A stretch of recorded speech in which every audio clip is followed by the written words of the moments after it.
കൈകൂപ്പിയൊക്കെ ആയിരിക്കും നിൽക്കുന്നത്, പക്ഷേ ചിന്ത എന്തുവാ? നാളെ എന്തുവാ ചെയ്യണ്ടേ, അല്ലേ മറ്റേനാൾ എന്തുവാ ചെയ്യണ്ടേ? അമ്മമാരുടെ ഏറ്റവും വലിയ ടെൻഷനാണ് എന്ത് കൂട്ടാനുണ്ടാക്കണം, എന്നോ ഇന്ന കാര്യം ഉണ്ടാക്കിയിട്ട് മടുത്തു, നാളെ എന്തോ കൂട്ടാനുണ്ടാക്കണം. ഇതൊക്കെയാണ് നമ്മുടെ ചിന്ത. പക്ഷെ പണ്ടുള്ള തലമുറ അതല്ലായിരുന്നു നമ്മളെ പഠിപ്പിച്ചത്.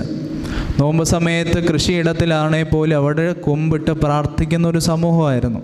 അതിൻ്റെയൊക്കെ നന്മകളാണ് നമ്മൾ ഇന്ന് അനുഭവിക്കുന്നത്. പക്ഷേ പ്രിയമുള്ളവരെ, നമുക്ക് ശേഷമുള്ള തലമുറ ആര് ചെയ്ത നന്മ അനുഭവിക്കുമെന്നുള്ളത് ഒന്ന് ചിന്തിച്ച് നോക്കണം. നമ്മുടെ മുമ്പേ ഉള്ള തലമുറ ചെയ്ത നന്മകളുടെ ഫലം നമ്മൾ ഇന്ന് അനുഭവിക്കുന്നുണ്ടെങ്കിൽ നമുക്ക് ശേഷമുള്ള തലമുറ ആര് ചെയ്ത നന്മയിലായിരിക്കും അനുഗ്രഹം കണ്ടെത്തുന്നത്? വലിയൊരു ചോദ്യചിഹ്നമായിട്ട് നിങ്ങളുടെ ഹൃദയത്തിൽ നിൽക്കട്ടെ. ഞാനിനി ഉത്തരവൊന്നും പറയുന്നില്ല. നിങ്ങളുടെ ഉള്ളിൽ തന്നെ ഒരു